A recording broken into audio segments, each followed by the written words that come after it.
annyit szeretnék tőletek kérni, hogy kéne egy lóversenyt rendezni, azon a dolog, hogy itt ezen a pályán körbe futni.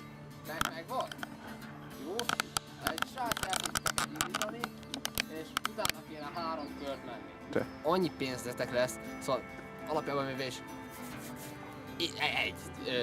te leszel a leggazdagabb, ha megnyered, aztán én leszek a leggazdagabb utánad következően természetesen, és te, hogyha második vagy és nagyon gyorsan leszel, akkor te is kapsz nagyon sok pénzt. Egyébként az egész egy akkora buli, a közönség, mindenki tombolni fog értetek, értitek? Ilyen Schönherz-kupa nevezetű dolog.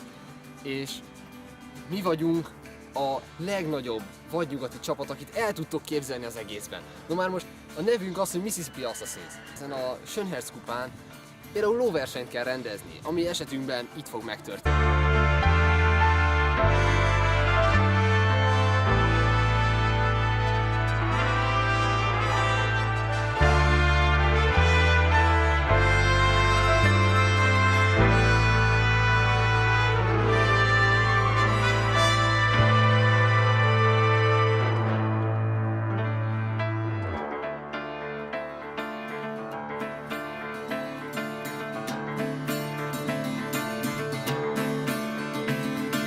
Making sense of what I've heard and what is on my mind.